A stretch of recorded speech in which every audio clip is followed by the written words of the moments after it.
તો આ તરફ પંચમહાલમાં ખનીજ માફિયાનો આતંક સામે આવ્યો છે। ખાણ ખનીજ વિભાગની ટીમ પર હુમલો કરવામાં આવ્યો। કાલોલના ઘુસર ગામે માફિયાએ પથ્થરમારો કર્યો હતો।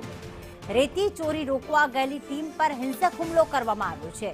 તો રેડ દરમિયાન પાસ અને પરમિટ વગરના ટ્રેક્ટર પણ ઝડપી લેવામાં આવ્યા।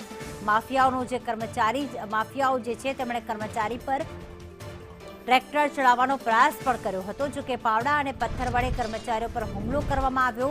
ઈજાગ્રસ્ત 2 કર્મચારીઓને હોસ્પિટલ ખસેડવામાં આવ્યા છે।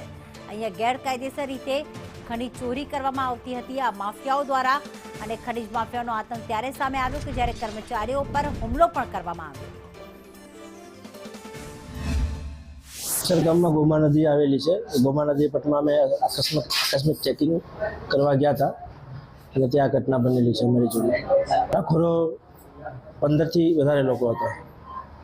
આગળ તો અમે પોલીસ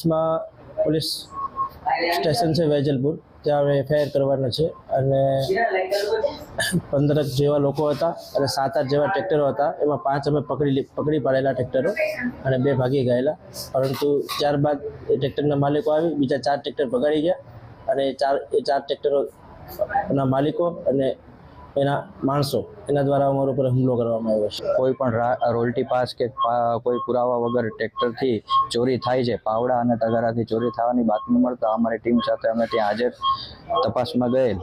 તપાસમાં જતા એમના લોકો દ્વારા અમે ટ્રેક્ટરને રોકવાનો પ્રયાસ કરેલ અને પૂછેલું કે તમારી પાસે કોઈ રોયલ્ટી પાસ કે કોઈ આધાર પુરાવા છે, તો એ લોકો ભગાડવાની ટ્રાય કરતા હતા પૂરી, અને અમારી ઉપર એસોલ્ટ કર્યો છે અને ભગાડીને અમારી ઉપર પાવડા, ધોકા અને બધાથી હુમલો કર્યો છે। અમારી ટીમમાં અમારા કેયુરભાઈ સંજડિયા છે, માઇન સુપરવાઇઝર, એમને પણ વાગેલું છે વધારે, એમની ઉપર પણ એસોલ્ટ થયો છે અને મારી ઉપર પણ એસોલ્ટ થયેલો છે।